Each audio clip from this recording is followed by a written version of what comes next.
Nous allons tout d'abord donner la parole à notre camarade Coriolan Baciu, qui représente ici la fondation Ogoranu.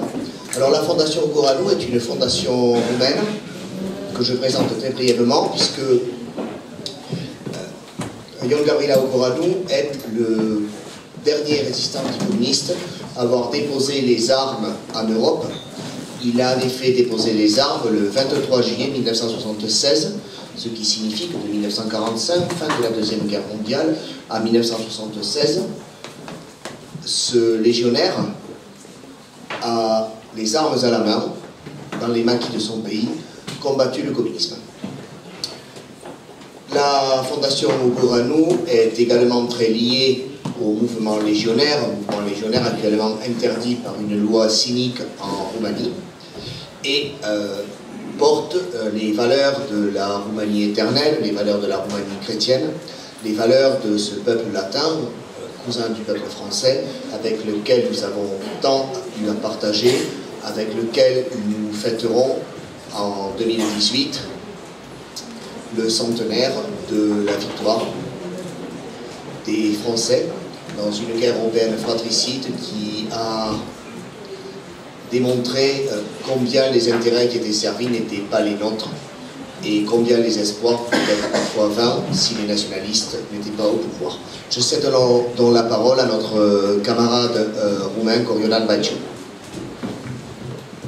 Merci Pierre-Marie.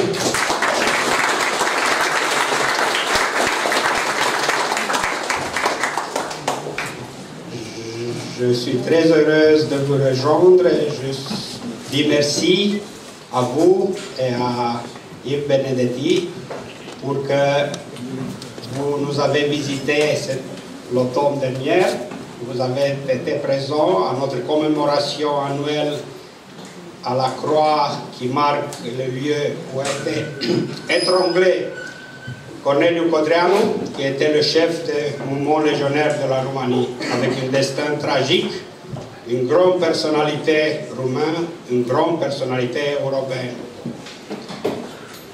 Je me demande pardon à tous pour ma française qui n'est pas la plus bonne, mais je dois faire l'honneur à cette assemblée de parler en français, donc excusez-moi pour les fautes.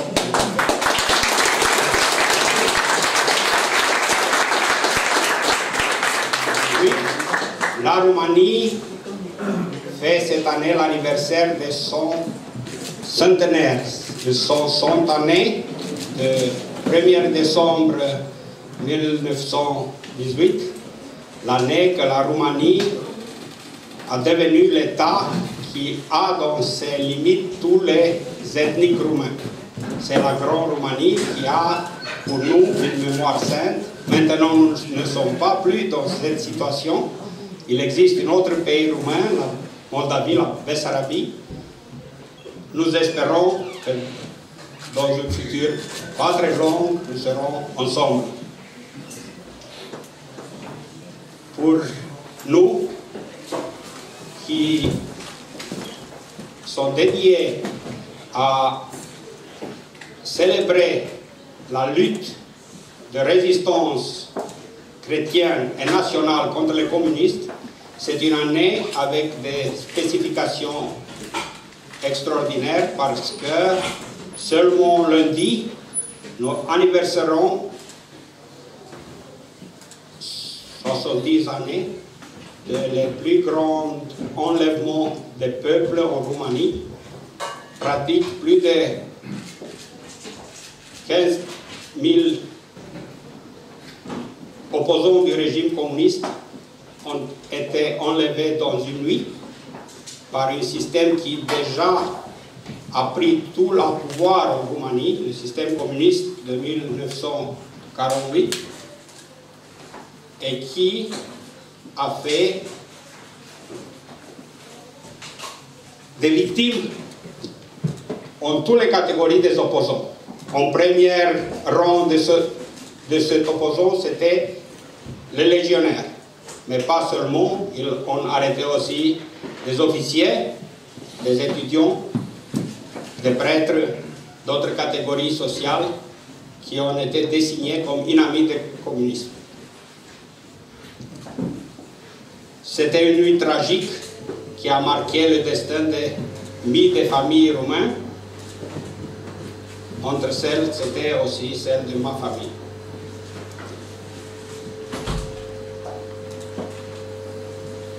Le mouvement légionnaire a été gravement blessé par ces persécutions de la part du régime communiste, mais elle n'aboutit pas.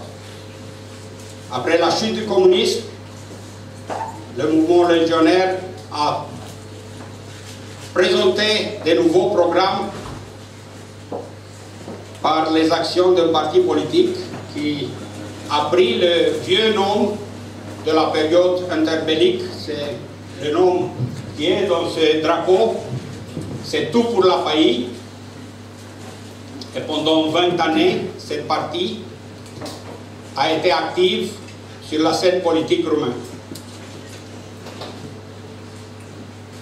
Il avait 4 présidents. Les premiers 3 présidents ont été des vieux combattants dans la résistance anticommuniste. Et je fais l'honneur de le nommer. C'était M. Constantin Iulian, M.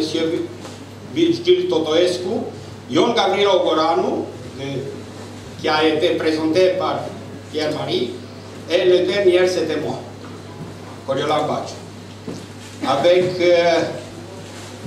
des procès enseignés, le gouvernement a décidé de nous résoudre il y a 4 années. Donc maintenant, le parti ne fonctionne plus. Mais nous n'avons pas laissé le drapeau et nous sommes présents comme fondation Ion Gavrilo Goranu sur la scène publique roumaine. Et nous militons pour préserver les 2 valeurs suprêmes de la résistance roumaine. Liberté et dignité du peuple. Ce sont des notions fondamentales, sans lesquelles les peuples vont mourir. Si le peuple n'a pas de dignité, ce n'est pas une nation. S'il n'a pas de liberté, il ne peut pas se manifester. Donc c'est un esclavage.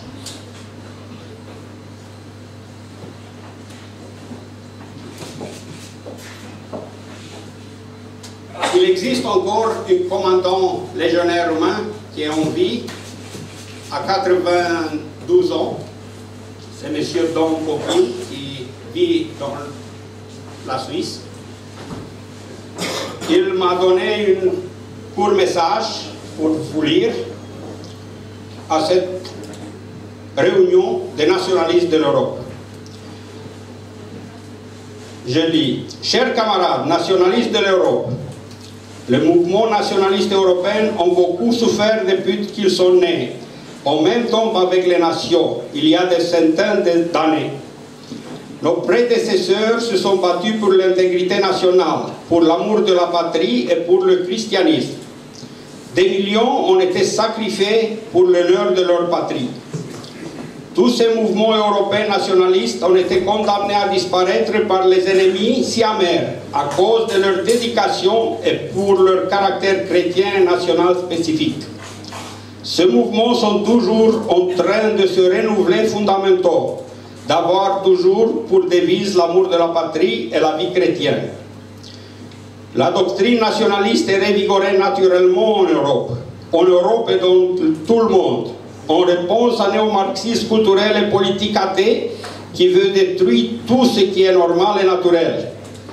Par le mélange de populations, par briser les bases chrétiennes fondamentaux de l'Europe et d'imposer, pire que le régime communiste dans l'Est, des doctrines sataniques contre la race humaine et contre les principaux moteurs de l'existence de personnes. Vous êtes ceux qui maintenant vivent le flambeau nationaliste.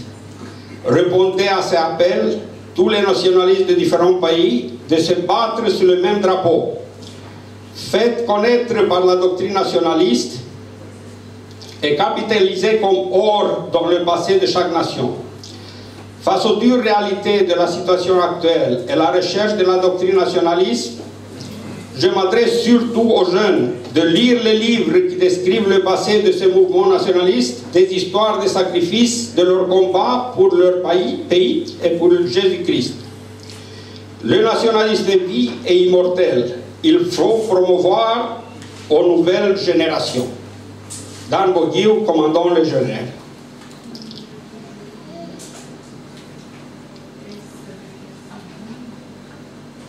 Nous avons en Roumanie plus de 10 manifestations de niveau national chaque année. La plus importante, c'est une manifestation commémorative dédiée à la lutte de résistance nationale qui a lieu chaque année après 20 juillet à la monastère de Sâmbăta de Sus, dans les montagnes de Făgăraș. Ce sont les plus hautes montagnes de la Roumanie. Là, il se réunit des centaines de jeunes, pas jeunes, des hommes de la pays de Făgăraș, qui est une des plus connus centres de la résistance anticommuniste et est dans le milieu de la Roumanie.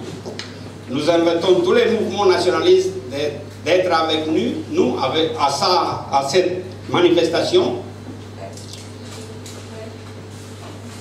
Et cette année sera le 21 et 22 juillet en Roumanie.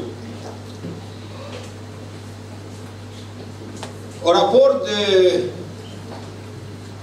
la nécessité d'une action commune des forces nationalistes, je suis convaincu que oui. L'opportunité d'avoir des contacts plus simples avec l'Internet, avec d'autres formes de médias, et nous devrons utiliser ces milieux pour faire connaître notre doctrine, pour faire connaître notre croyance que la famille, la nation sont des formes obligatoires d'organisation sociale, sans lesquelles nous périrons comme êtres humains. Je vous remercie.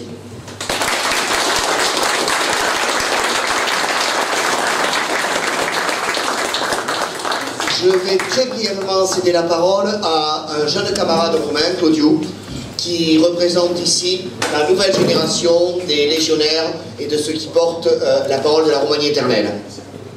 Camarade, à toi. Bonsoir. Je vais parler en roumain et mon camarade Corilan peut traduire. Parce que je parle dificilment en France.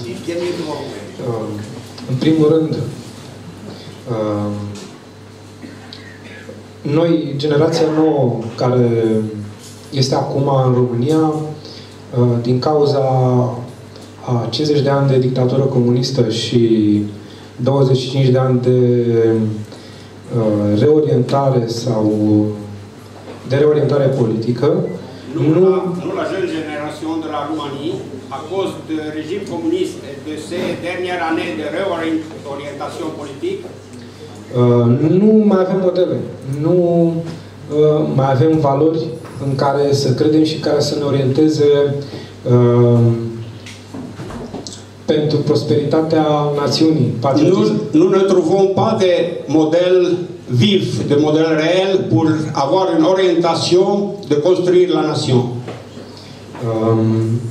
Pe timpul comunismului, aceste modele au dispărut, au fost închise în temnițe și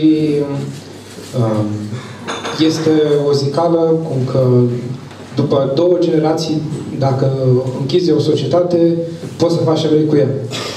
Ces modèles ont péri dans les prisons communistes et il existe un mot qui dit qu'après 2 générations qui ne sont pas présents, on peut faire avec le peuple qu'est-ce qu'il veut. Deci, tineretul din România este debusolat, dezorientat și are nevoie de valori care să fie specifice cu structura sa, cu dezvoltarea și cu istoria pe care o are. Le jeunesse roumain, c'est son boussole, il n'est pas orienté et il a besoin de quelque chose pour se développer.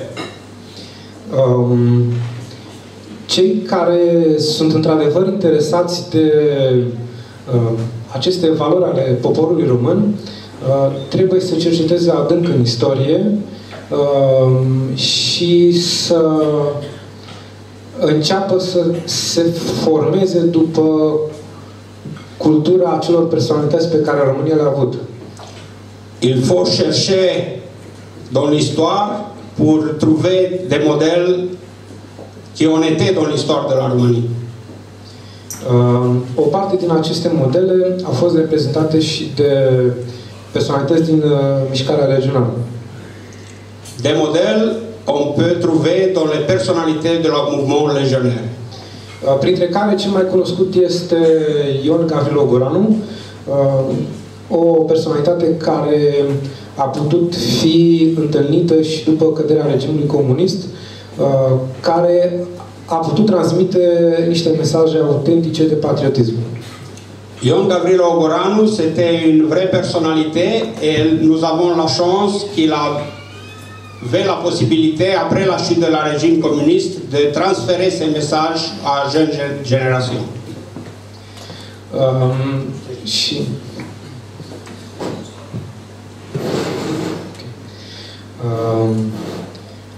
După ce că suntem o generație destul de debusolată, afectată de mass media globalistă, Uniunea Europeană ne vrea în tăvălugul acestei islamizări. Après le fait que nous sommes affectés par les médias, l'Union européenne veut aussi nous entraîner dans ces plans. Nu, ca și altor state din Europa Centrală și de Est, ni s-au impus niște cote de câteva mii de imigranți. Pour la Roumanie, comme pour les autres pays de l'Europe, on imposait des cotes d'immigration. După cum se poate observa și în Franța, aceste impuneri sunt oarecum ușor destructive, negative la cultura statului francez. Comme dans la France, c'est imposé de immigrés forcés sont destructifs pour la culture de chaque nation. Sunt de câteva zile în Franța, m-am plimbat prin Paris, am rămas impresionat de ceea ce ați moștenit de la generațiile anterioare. J'étais très impressionné pendant 2 jours que je suis en France de Paris et de tous ces héritages culturels qui viennent des générations de Français. În comparație cu România se observă caracterul mai dezvoltat al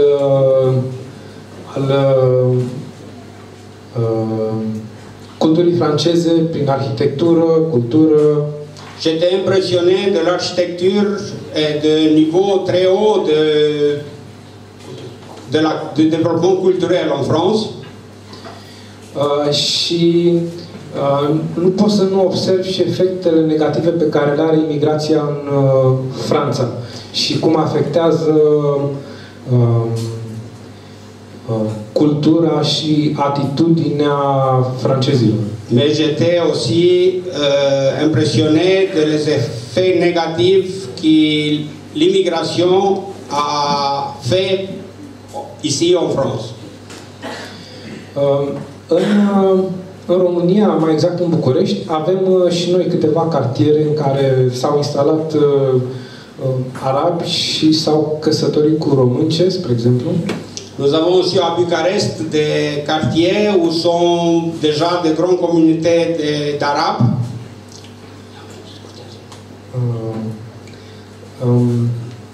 Ei s-au căsătorit cu românce, iar copiilor nu sunt deschiși la cultura noastră. Spre exemplu, fetele poartă văl. Même s'ils sont mariés avec des femmes roumaines, ils sont très ghettoisés parce que leurs enfants sont fixés dans la culture arabe. Și se observă că prima generație, eventual și a doua generație de copii după aceste mariaje, nu sunt deschise către cultura occidentală. Aceasta probabil se va întâmpla și în Franța cu acest val de imigrație. Les premières générations ne sont pas ouverts à être des Roumains. Ils restent ce qu'ils sont. O posibilă rezolvare a problemei imigrației ar fi aceea de a merge la cauză, de a se încerca încetarea conflictelor în Orientul Mijlociu. Il faut aller à la cause de l'immigration, il faut essayer de finir les conflits interminables de l'Orient Moyen. Și asta ar putea face ca imigranții să poată avea o opțiune de a se întoarce în țara lor. Il faut créer une option pour les immigrants de retourner dans leur pays. Bineînțeles, se poate face și cu un profit pentru națiunile, pentru statele care vor să investească în dezvoltarea durabilă în Orientul Mijlociu. Peut-être avec un profit pour les États qui veulent investir dans ça. Vă mulțumesc. Je vous remercie. Un mot. Merci. Vive la Roumanie dans cette année centenaire. Vive la France. Merci. Vive la Roumanie, vive la France. Mes chers camarades, je vais maintenant céder la parole aux représentants d'une autre de ces nations romanes, de ces nations latines, dont la France est d'ailleurs une représentante, tout comme la Roumanie. Je vais céder la parole à notre camarade et ami Alberto Torresano, phalangiste, chemise bleue, vieille chemise bleue même, au meilleur sens du terme, espagnol au meilleur sens du terme. Il y a quelques mois, Alberto avait eu un trait de génie, comme il en a souvent sur les réseaux sociaux. Et ce trait de génie doit être souligné parce qu'il vient d'un espagnol et d'un phalangiste. Il indiquait que l'empereur français Napoléon allait au combat avec une chemise rouge. La légende le veut. Pour que ses soldats ne voient pas son sang s'il était blessé. Et il rajoutait, avec 3 petits points ensuite, Puigdemont a déclaré l'indépendance de la Catalogne avec un pantalon marron. Je donne la parole à notre ami Alberto, vieux phalangiste.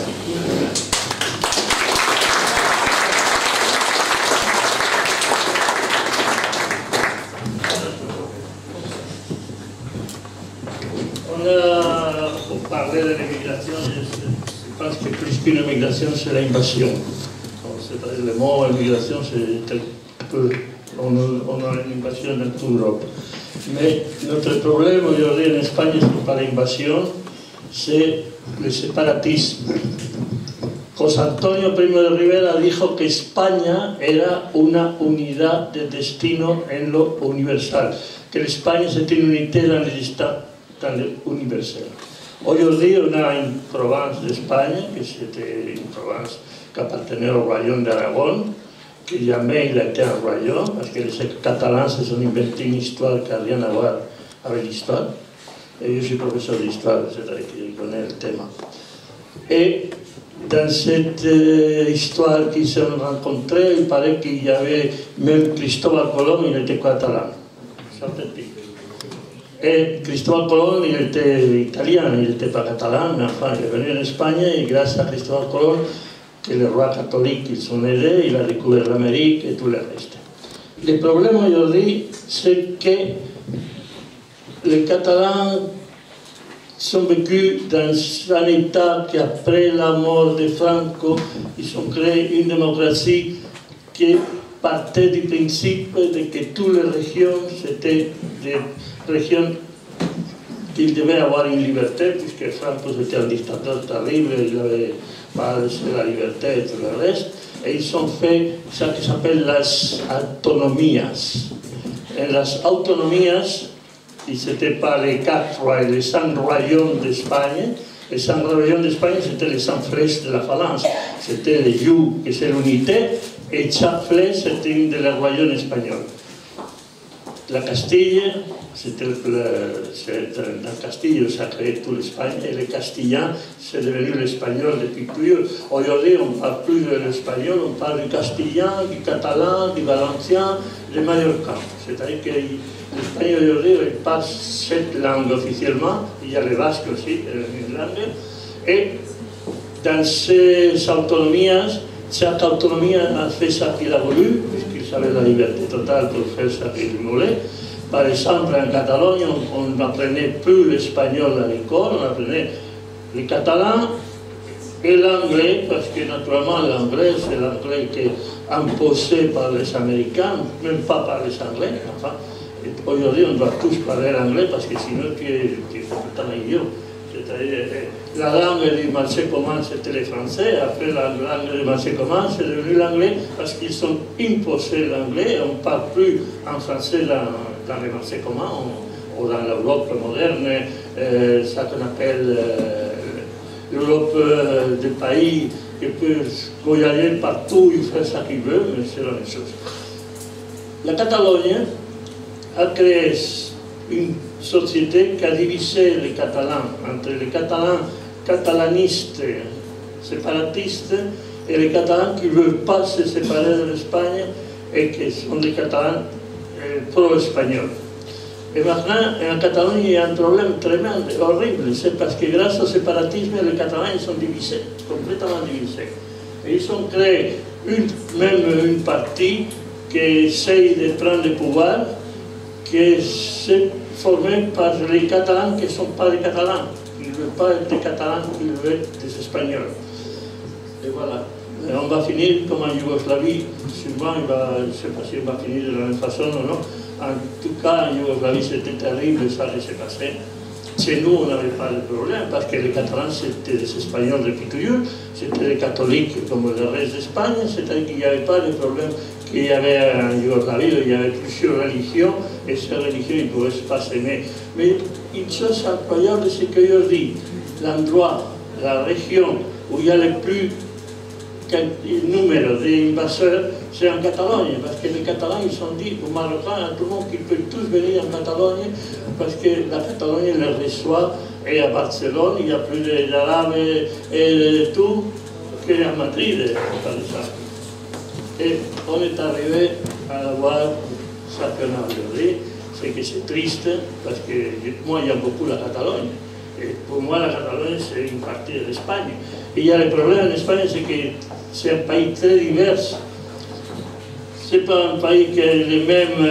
En Andalus, c'est pas la même chose qu'en catalan, ou en gallois de Galicia, c'est pas la même chose qu'en castillan.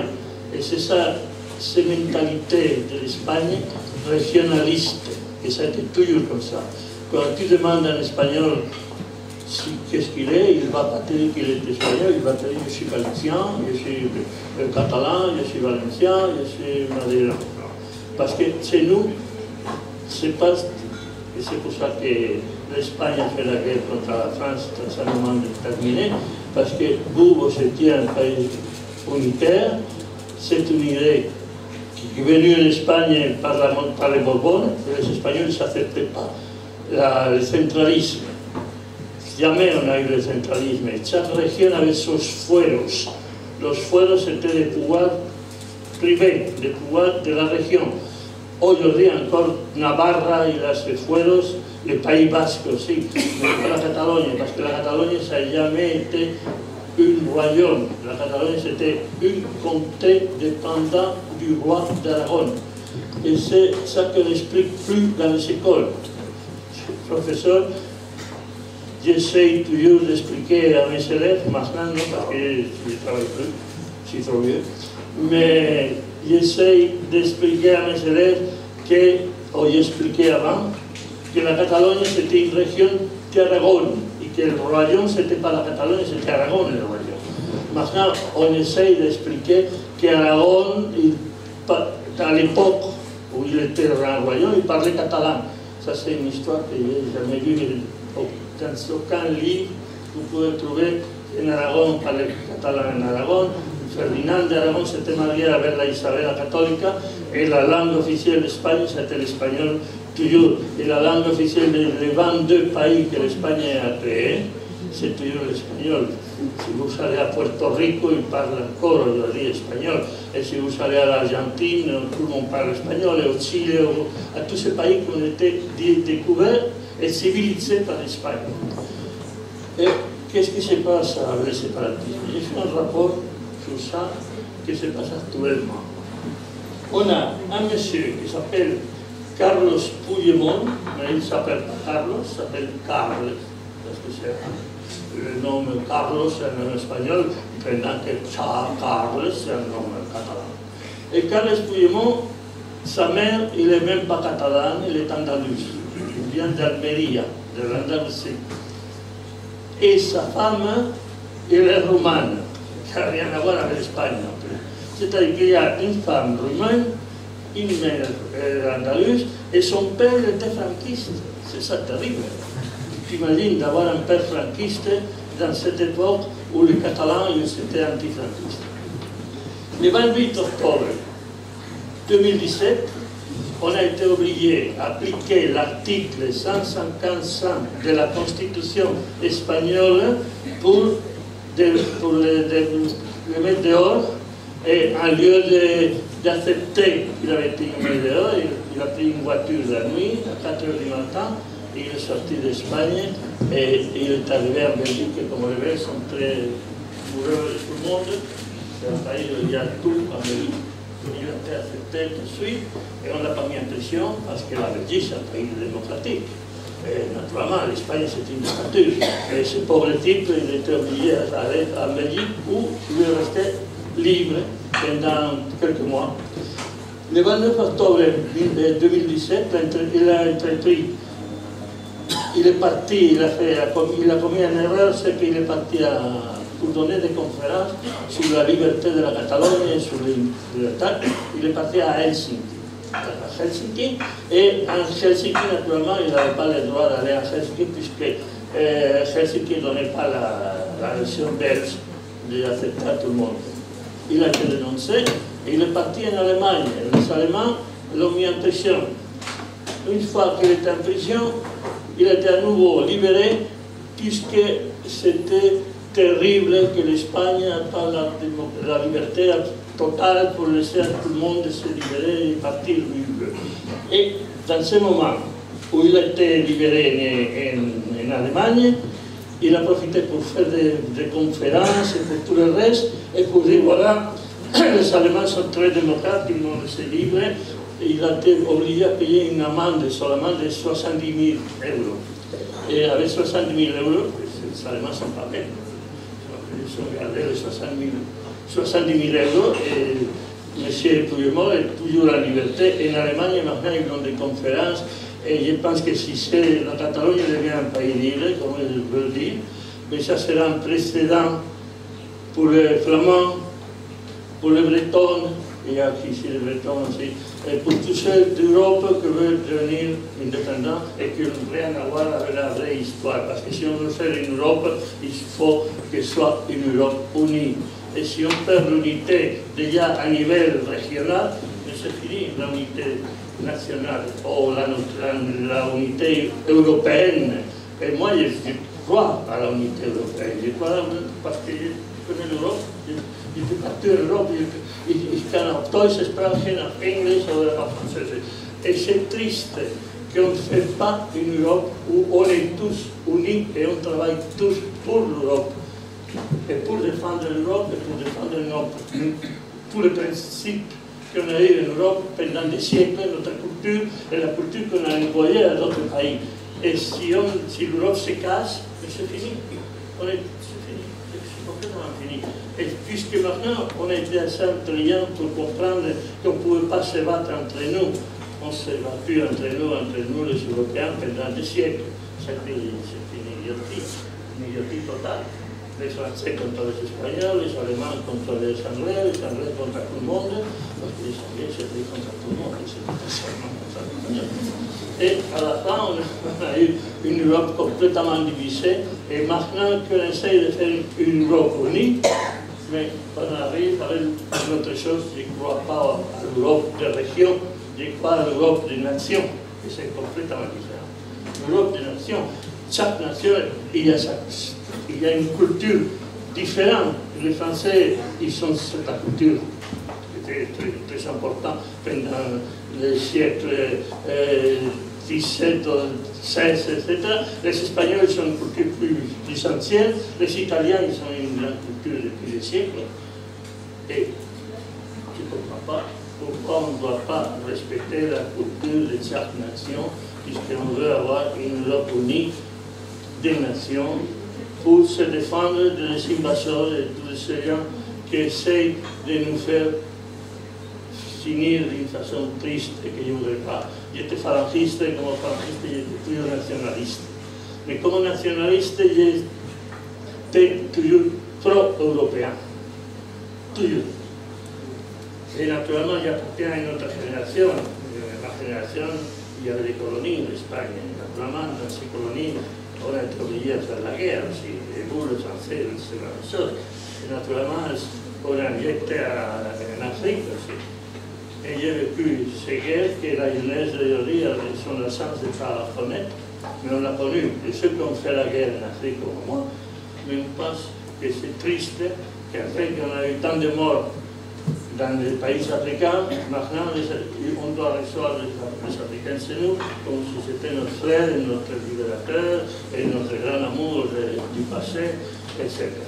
C'est triste, mais en tout cas il y a l'espérance parce que c'est ça, la grande espérance, c'est que l'histoire se répète toujours, plus tôt ou plus tard, et on a la chance que l'avenir nous appartient, et je suis sûr qu'il y a deux possibilités seulement. Ou bien on se libère et on arrive à avoir cette Europe unie, ou bien c'est pas ce qui va se passer, je ne vais pas le savoir. Mais je crois au futur, je crois que la jeunesse va changer complètement, je crois que tout le monde va avoir l'esprit de sa nation et de sa culture, et qu'un jour on aura une Europe unie et nationale partout, qui arrive à Espagne.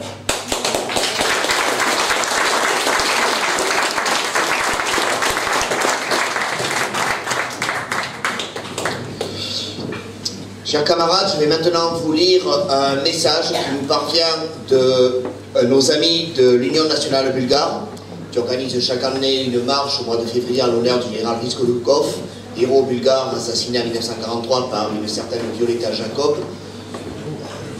Derrière le drapeau rouge, vous voyez qui se profile.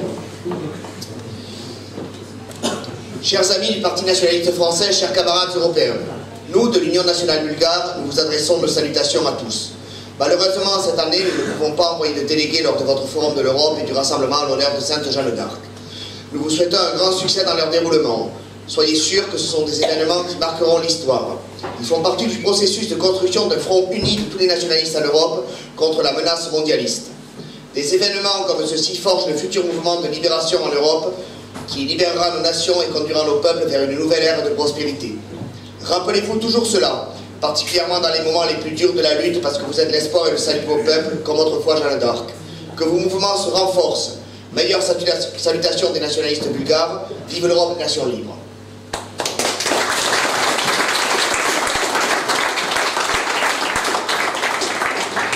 Je vais maintenant céder la parole à une amie britannique, Alison Chabloz, brillante musicienne, confrontée à l'ostracisme absolu de ceux qui ont le pouvoir. Vous savez, le pouvoir, c'est le pouvoir démocratique. C'est leur pouvoir démocratique. Le pouvoir exercé par le peuple pour le peuple, dans l'intérêt du peuple. Alors, il faut ajouter les adjectifs qualificatifs, sinon on ne comprend pas. C'est le pouvoir du peuple, des élus, sur le peuple des électeurs, dans l'intérêt du peuple élu. Et pour avoir dénoncé quelques mensonges, fait un peu d'humour, brocardé, notre ami Alison Chabloz a été confronté à un véritable tsunami répressif. Parce que même outre-Manche, dans ce Royaume-Uni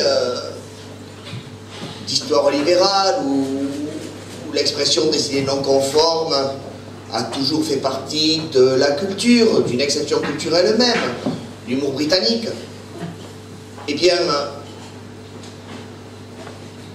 l'humour s'arrête là où l'intérêt du peuple élu commence. Mais il en faut plus pour décourager notre amie, et elle est toujours debout, toujours brillante musicienne, toujours aussi sarcastique, et elle dénonce toujours le même mensonge qui est toujours plus gros et qui finira par tomber, parce que la vérité rend libre, et que la vérité, elle est nôtre, elle n'est pas la leur, elle est nôtre. Nous allons l'affirmer, la réaffirmer, et au bout du chemin, croyez-moi, il y a la victoire.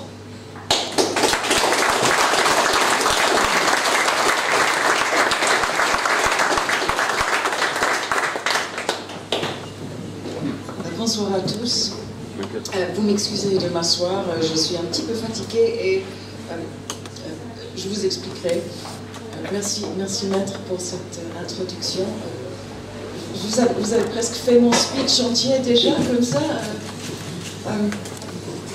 Je vais essayer de pas trop m'imposer trop longtemps. Je serai de nouveau sur scène ce soir, je vais chanter ce soir. Donc je ne voudrais pas que ma présence soit la cause d'une indigestion de roast beef. Vu que je suis enregistrée, je vais essayer de pas trop de rien dire d'illégal. C'est oui, roast beef, c'est bien ça, malgré mon nom de patrimoine helvète. Je suis d'origine britannique et je suis une anglaise, un petit peu différent quand même que britannique. Je sais quand même un peu manier la langue de Voltaire, un petit peu, grâce à 20 années passées en Suisse romande. Mes excuses pour des erreurs d'avance. Et malgré tout ce que j'ai aimé de ce petit pays, la Suisse, la montagne, le ski, les lacs, la belle qualité de vie, j'ai décidé néanmoins de retourner dans cette Angleterre où je suis née et où j'ai grandi. Et de plus, malgré l'état quelque peu pitoyable maintenant de cette Angleterre, malgré la censure, la tyrannie, les attaques croissantes sur la liberté d'expression, l'imposture des politiciens, comme c'est le cas d'ailleurs un peu partout en Europe et dans le monde, malgré la perte de nos villes, de nos villages, même de nos petites îles écossaises où on voit maintenant se construire des mosquées. Comme dirait la Piaf, je ne regrette rien d'être rentrée chez moi. Peut-être c'est vrai, quand j'étais plus jeune, le voyage, vivre à l'étranger, j'ai voulu m'échapper quelque part à la réalité de la vie, de ce que c'est la vie. J'ai vécu une année en Espagne avant d'arriver en Suisse, c'était en 87-88, et après avoir quitté la Suisse, j'ai encore passé une année au Danemark. Mais enfin, en 2012, j'ai repris la résidence britannique. Et bien sûr, voyager et vivre à l'étranger m'a permis non seulement de maîtriser un peu le français, c'est aussi en Suisse où j'ai fait les classes professionnelles de musique au Conservatoire de Lausanne. C'était au début du nouveau millénaire. Et j'ai en fait enseigné la musique dans les écoles en Suisse, les écoles privées, les écoles publiques ou secondaires, pendant 12 ans à peu près. C'était principalement les classes de chant. C'est pas comme en Angleterre où on a une option à 12-13 ans d'aller suivre une option spéciale musique. Là, en Suisse, en tout cas, c'était tous les élèves qui devaient faire des classes de chant. Bien sûr, il y avait aussi du solfège et de l'histoire de la musique, mais c'était plutôt du chant de partout, oui, les livres scolaires, mais aussi des demandes des élèves, bien sûr la musique classique aussi. C'est un sujet assez difficile à enseigner, la musique est vaste. Les élèves sont déjà divers, d'origines diverses, expériences de la musique diverses, peut-être un tiers de la classe aime la musique, chante dans le chœur, ou bien fait des leçons de piano, un autre tiers de la classe, peut-être qu'ils ont fait 2 années de flûte, mais ils ne s'intéressent plus, et puis un autre tiers, ils ne s'intéressent pas du tout à la musique, pour eux c'est le sport. Enfin, on peut peut-être les rassembler avec les vidéos YouTube modernes, mais ce n'était pas vraiment mon style. Mais la question, d'où vient la musique? D'où vient la musique? Alors, je vais dire que la musique, elle vient de la danse. Et la danse, d'où elle vient? La danse vient des rituels d'amour, des ballets d'amour qui existent parmi toutes les espèces de notre planète. Les pigeons, les poissons, les girafes, on voit leur danse d'amour, leur ballet d'amour, leur rituel d'amour. Bien sûr, les humains, nous ont évolué en boîte de nuit plus jeune, mais ça existe quand même toujours.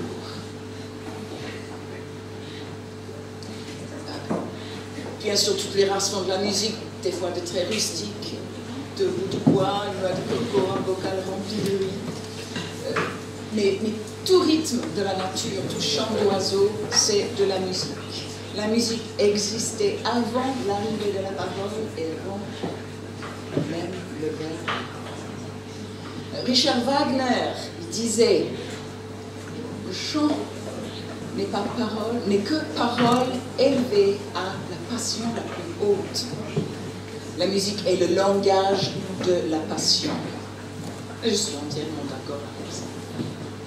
Mais que penserait Wagner de la musique aujourd'hui? La musique populaire, le rap. Le drill, c'est un nouveau phénomène anglais de rap, où les Noirs ils chantent des listes de leurs rivaux qui veulent voir poignarder. Ça, c'est pas de problème, pas d'offense causée pour ces gens-là. C'est encouragé. Ils ont donné des contrats. Que penserait Wagner du jazz ou même de la musique classique contemporaine? Que penserait Wagner de mes chansons satiriques, surtout celles qui puisent dans le répertoire de notre ennemi traditionnel? Pour mieux s'en moquer. Non, ça on ne saura jamais. Mes chansons controversées, ça a commencé par une quenelle et ça a fini par un passage devant le tribunal. Comme dit le vieux poème, ils sont d'abord venus chercher les chanteuses. Je n'ai rien dit. On n'a pas de loi anti-révisionniste en Angleterre. Où est le problème? Alors, pourquoi est-ce que j'ai écrit ces chansons? Tout d'abord, ce n'était pas seulement pour faire passer le message révisionniste, ou juste pour satiriser le pouvoir des élus. Tout avait commencé par une quenelle de Nicolas Anelka, footballeur international français, qui a marqué un but pour West Bromwich Albion, c'est en décembre 2013. J'ai trouvé ça très drôle à l'époque parce qu'en Suisse, la quenelle de brochet, c'était un des plats préférés de ma fille. Chaque fois que je retourne en Suisse, ma fille, oh non, les quenelles de brochet. Quenelle de brochet, quenelle d'Anelka, qui m'a ensuite mené à découvrir les sketchs de Dieudonné, voir comment lui, il a été persécuté, et bien sûr l'œuvre du professeur Forisson, Vincent Renoir et bien d'autres révisionnistes.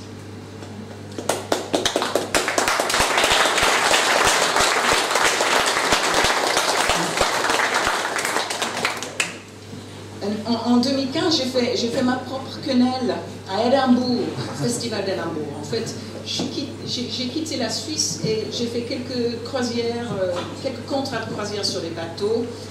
Et je me produisais solo ou bien avec des petits groupes.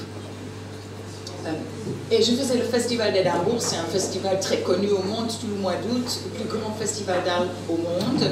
Et autour du festival, c'est grandi un festival off, si vous voulez, où tous les artistes radicaux se rencontrent pour essayer de se faire un nom. Alors en 2015, j'ai fait une quenelle devant le château d'Édimbourg parce que mes adversaires à l'époque, ils voulaient que mon spectacle soit arrêté. J'étais trop vocale sur Twitter sur le révisionnisme. Il fallait me censurer déjà. Et là, à ce moment-là, mes adversaires, ils ont échoué. Les organisateurs, ils m'ont laissé continuer mon spectacle. Mais après la quenelle, mon nom est apparu dans la presse 3 jours après, grand titre dans le Times of Israel. C'est à ce moment-là que mon vrai voyage a été. Et suite à cette quenelle, j'ai été trollée sur Twitter comme plus jamais auparavant. En particulier par 2 comptes anonymes, qui portaient des noms drôles, Bedlam Jones, s'appelait l'un, et Nemo l'autre. C'était vocal. Tout au début, j'ai engagé un petit peu, j'ai tout de suite vu qu'il n'y avait pas de sens à faire ceci. Donc j'ai engagé, parfois à distance, je me moquais d'eux, mais ils ont continué à me persécuter. Et tous les bars où je jouais, tous les clubs, tous les lieux de concert où je me publicisais, ces gens, oh non, il ne faut pas engager cette négationniste, Holocaust denier, comme ils disent en anglais. Figurez-vous, j'étais même expulsée de mon petit groupe folklorique où on jouait la musique des îles britanniques, là, les mélodies irlandaises, écossaises, anglaises. Les Juifs, ils ont pu mettre la pression pour que mon nom soit, que je sois exclue de ce petit groupe folklorique d'où je viens. Alors, comment réagir à ces trolls, à cette persécution, à cette exécution sociale et professionnelle? Ben, j'ai décidé d'écrire des chansons et c'est ce que j'ai fait. C'est mon métier, la musique c'est mon métier. J'en ai écrit 5. Le premier, c'est l'univers antisémite de Nemo, un des trolls le plus vocal. Ensuite, j'ai rencontré Gérard Menuhin en ligne.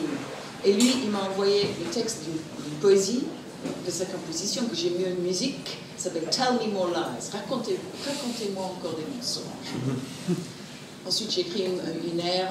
La première fois que j'ai pris une mélodie juive, c'était une chanson sur l'accord Avara.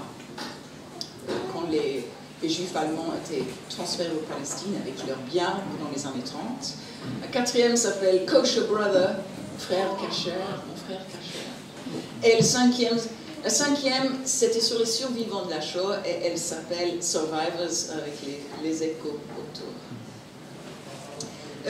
Pas de problème, en fait, toutes ces chansons, ils étaient composées et téléchargées sur l'internet depuis la Suisse où j'étais brièvement de passage chez une amie qui a un piano. J'avais une période très intense de travail artistique, j'ai composé ces chansons, je les ai toutes enregistrées et tout de suite après je suis retournée en Angleterre pour voter pour Brexit. C'était fin juin 2016. Et je voulais retourner à Édimbourg avec ces 5 chansons, titre du spectacle Tell Me More Lies, où j'allais me reproduire, raconter mon histoire jusque-là, la quenelle, ce qui m'est arrivé, etc.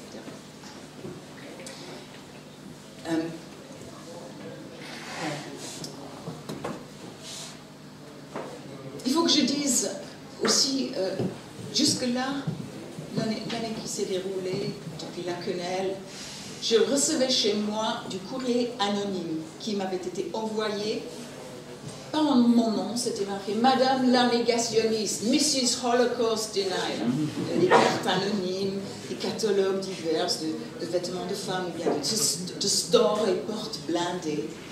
Et un avocat au barreau m'a conseillé ça, il faut poser plainte. Ce que j'avais fait, et la police a dit oui, on fait une investigation. je suis montée à Édimbourg avec mon spectacle. C'était assez tard déjà dans le jour, c'était un truc de dernière minute. Je savais que si je faisais la pub avant, j'avais aucune chance. Il fallait que je sois là et que j'attende.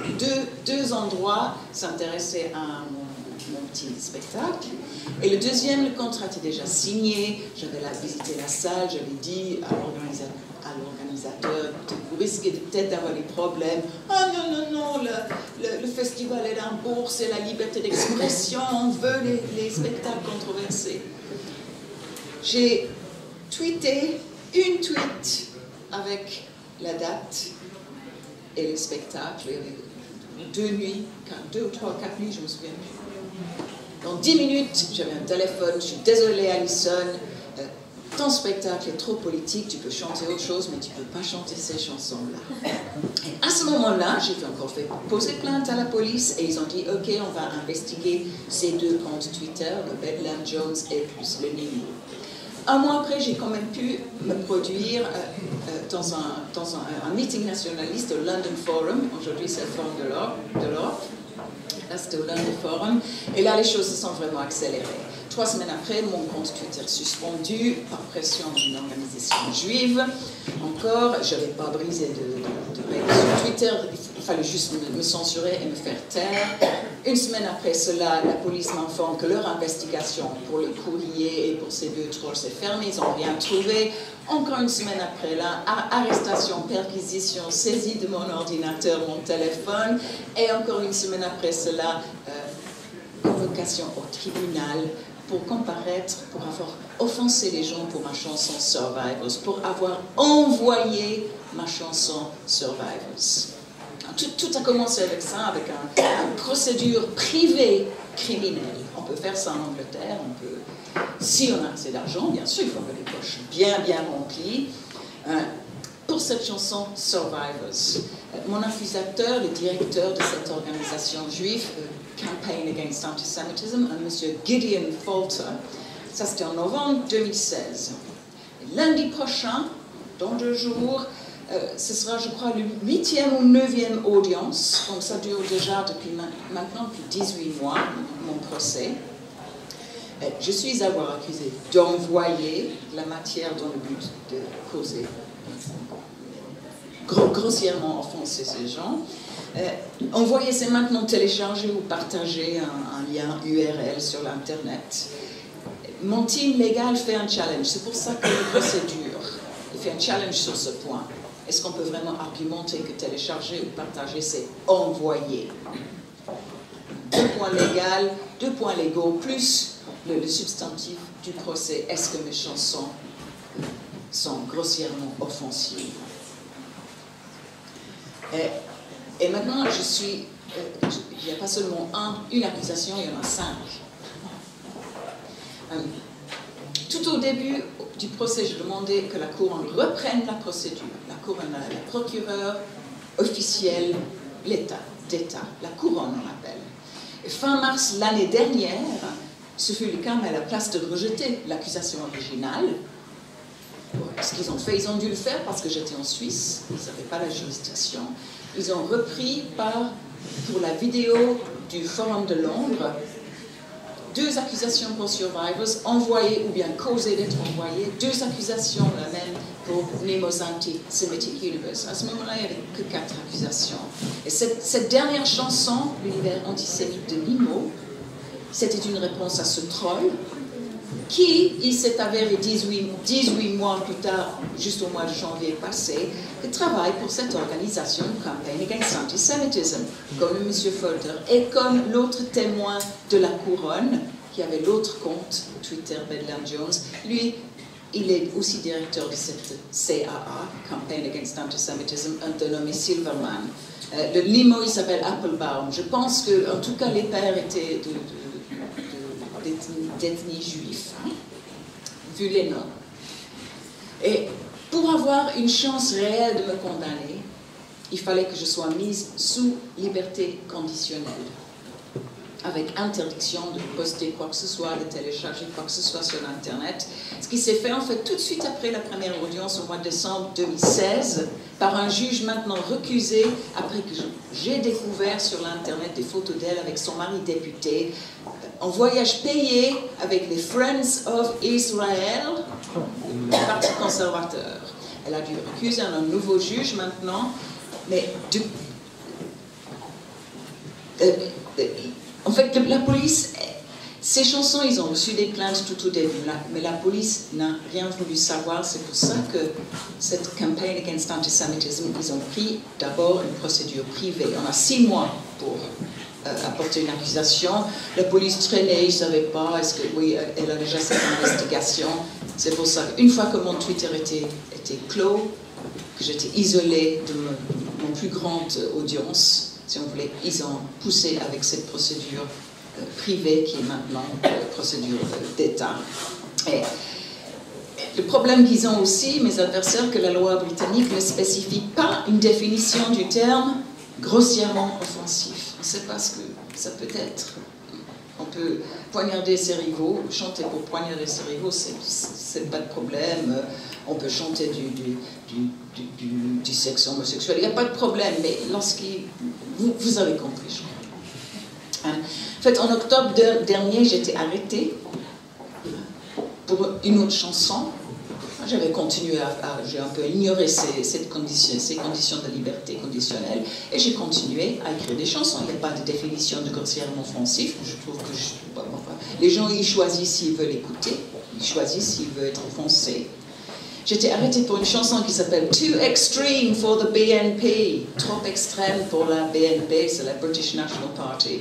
C'est une autre histoire. Il n'y avait pas d'accusation pour cette chanson-là. 2 jours en prison, mais ils ont quand même pris une 5e accusation pour une autre chanson que j'ai écrite, qui s'appelle I Like the Story as It Is. J'aime l'histoire telle qu'elle est, où je me moque de l'histoire des savants, des abat-jours, des têtes rétrécies, etc. Alors, c'est clair que mes accusateurs, ils veulent une sorte de loi anti-révisionniste. Déjà, cette année en Angleterre, un comédien écossais, il s'est fait inculper, il s'est fait condamner, parce qu'il a enseigné au chien de son ami, de son compagnon, à lever la patte sur la commande, je cite, gazer les juifs. Je ne sais pas si vous avez vu cette vidéo, c'est un petit pug dog. Et le type, il a bien entraîné son chien. Le chien, il est devant les vidéos d'Adolf Hitler en train de donner des speeches. Alors, cette vidéo, il était virale. Je crois qu'il a fait 3 millions de vues sur Reddit. Là, il n'y a pas de témoin. C'est la police écossaise qui a fait un cas suite aux plaintes des organisations juives. Il n'a pas été emprisonné. C'est la même accusation que moi, causer de l'offense. Causer l'offense. Il a reçu une amende de 800 livres, 1000 € à peu près. Mais le fait que ce monsieur, il n'est pas du tout censuré, pas du tout censuré. Son Twitter, son YouTube a des centaines de milliers d'abonnés maintenant. Son nom est dans la presse, il fait des plateformes avec alt-right, des partis anti-islam, etc., etc. Mais quant à moi-même, c'est toute une autre histoire. Mais après mon incarcération l'année passée, un membre du public a réagi après une post Twitter sur un meeting entre le Campaign Against Antisemitism, le Shomrim, c'est la force de police vigilante des Juifs à Londres, à Manchester, dans les grandes villes, et le PCC, le Police and Crime Commissioner. C'est pas un policier, c'est un élu qui surveille le travail des polices. Alors, ce membre du public, il a demandé a Freedom of Information Request. On peut demander ce qui s'est passé pendant ces meetings, et c'était clair que c'était tout sur moi qu'il faut arrêter cette chable. Mon nom est rédigé, mais on peut très bien, elle chante des chansons sur les survivants de peut-être que moi. Ils ont invité ce PCC, le commissaire de police élu. Ils ont invité à venir. Pourquoi elle n'est pas encore arrêtée, cette femme? Trois fois par semaine, ils ont ils ont écrit à la police et à cet élu pour essayer de me faire arrêter pour qu'il puisse avoir un entretien, une interrogation de police qui pouvait être utilisée contre moi devant la cour, ce qui s'est passé au mois de janvier. Ma foi, c'est comme ça. Voilà où j'en suis aujourd'hui. C'est un cas assez complexe, bourré d'ironie. J'ai presque pitié pour le nouveau juge, mais ça risque de changer lors du jugement qui sera prononcé le 25 mai prochain. Lundi, on entendra des soumissions finales des deux côtés. La procureure n'était pas prête au mois de mars. Elle aurait dû l'être, mais elle ne l'était pas. C'était comme au mois de janvier, quand mon procès a commencé. Il fallait plus de temps. Il faut toujours plus de temps. La chose la plus étonnante qui a été dite, elle m'a demandé en m'interrogeant devant la cour, c'est... J'avais dit à la police, vous avez dit que la disparition de la race blanche vous brise la cœur. Ça, ce n'est rien d'autre que du racisme. Oh, la galerie publique, ils n'ont pas aimé ça. Elle s'est fait huer. Ils se sont fait tous engueuler par le juge. Et bien sûr, notre système en Angleterre est bien différent que les systèmes en place en Europe. On verra si la liberté d'expression vis-à-vis du plus gros mensonge de notre époque vaincra sur la tyrannie. Et je vais quand même finir sur une note positive. C'est pas évident, j'ai aussi reçu un petit peu de criticisme, de critique depuis de la part des camarades, mais je vais finir avec cette note positive que j'ai reçue en message l'autre jour. C'est très beau et ça nous concerne tous, je crois. C'est peut-être un peu côté anglais, mais ça nous concerne tous. Chère Alison, merci pour tout le bon travail. Sois courageuse et aie foi en toi-même. Vous n'êtes pas seule et vous êtes une véritable inspiration pour beaucoup de gens dans ce qui est notre grande finale. Pour citer Kai Mouros, le nationaliste finlandais, je cite, « La révolution européenne sera avant tout la révolution de la psyché. Et ce sera l'événement le plus décisif de notre histoire. Elle libérera les forces destructrices terribles, mais elle mènera aussi à la guérison, à la compréhension et à l'unité. Nous nous redéfinirions qui nous sommes, de quoi nous sommes faits, où nous situons-nous dans cet univers sans fin et quelle sera notre destinée. Nous apprendrons à comprendre que nous faisons partie intégrante de notre terre, que notre corps est la création de notre sol et qu'il est à la fois mentalement et absolument vital.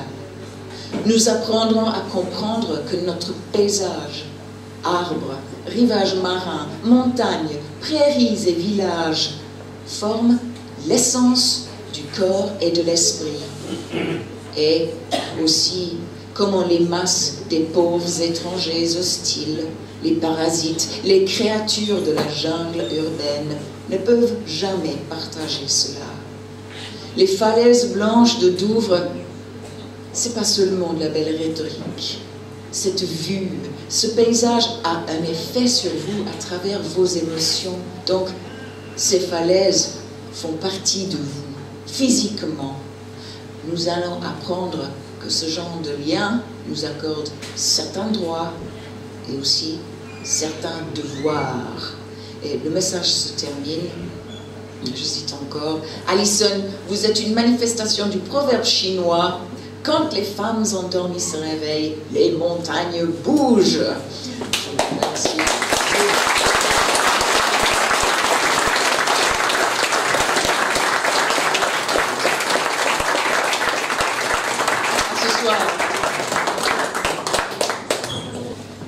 Avec une précision chirurgicale.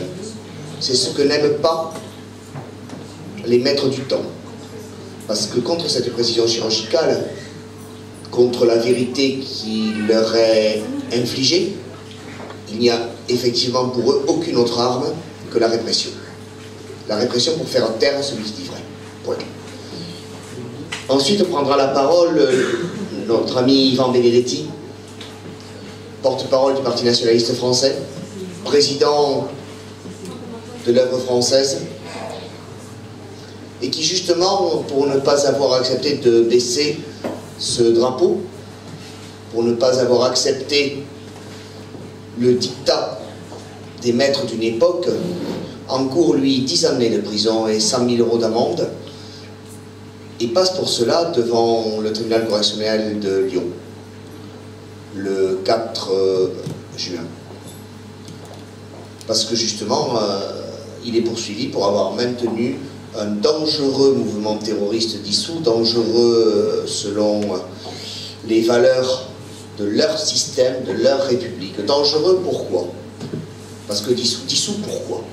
Dissous parce que ce mouvement a osé faire l'apologie de personnes condamnées. Oh, pas condamnées pour des délits de droit commun, hein, condamnées pour avoir servi la France. Le maréchal Pétain, Joseph Darnan, d'autres. Condamnés pour être une milice, un groupe de combat. Vous savez, des groupes de combat, des milices, c'est pas les Black Blocs qui cassent les villes, hein. Non, pas du tout. Non.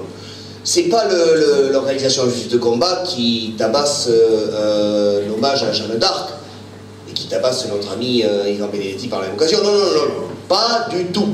Ce n'est pas une bande ethnique qui trafique des tonnes de résine de cannabis, empoisonnant la jeunesse de France sous la protection de Kalachnikov. Non, ça, ce ne sont pas des groupes de combat. Non. Un groupe de combat, c'est un ensemble de jeunes nationalistes qui portent une chemise de couleur bleue comme les poilus de 14-18 et qui se réunit l'été dans la montagne pour marcher, pour prendre un peu sur soi, pour faire quelques efforts et, ma foi, retrouver le goût de l'effort. Voilà. Ça, c'est un groupe de combat et c'est très dangereux. Et ensuite, l'œuvre française a été dissoute parce que elle est raciste. Elle est raciste, elle incite à la haine et à la discrimination. C'est-à-dire qu'elle dit que si vous mettez un poisson rouge dans un aquarium et que vous posez cet aquarium dans une étable, ce poisson rouge n'en devient pas pour autant une vache. C'est à peu près ce qui est reproché au niveau du bon sens à l'œuvre française. Dire que il existe des hiérarchies, il existe des gens plus ou moins adaptables, il existe une histoire, il existe un peuple, il existe un terroir. Dire que la France c'est un drapeau, ce n'est pas un pavillon de complaisance, c'est un territoire, ce n'est pas un terrain de camping, et c'est un visage, ce n'est pas un masque de carnaval. Et bien pour avoir dit ça, l'œuvre française a été dissoute, et pour avoir refusé cette dissolution, notre ami, le 4 novembre, est convoqué devant un tribunal correctionnel de leur République, qui a la possibilité de lui infliger 10 années de prison et 100 000 € d'amende. Voilà où en est la France. Voilà où en est la France, où en est la justice française qui persécute Hervé Ryssen et Ivan Benedetti pour ce qu'on pourra appeler dans quelques années le crime de vérité. Eh bien, ce crime de vérité, nous l'assumons et nous le revendiquons. Ce crime de vérité, nous le leur brandissons parce que ce crime de vérité, finalement, ce n'est jamais que celui commis par les martyrs chrétiens du monde romain, ce n'est jamais que celui commis par la cohorte immense de ceux qui sont tombés pour leur patrie, de ceux qui sont tombés pour leur idéal. Qu'ils prennent garde, cette cohorte immense les regarde, et pour reprendre les termes du poète fusillé de Robert Brasillac, un jour viendra le jugement des juges. Et qu'ils prennent garde parce que ce jour pourra arriver plus vite qu'ils ne le croient. Je vous dis à tout à l'heure.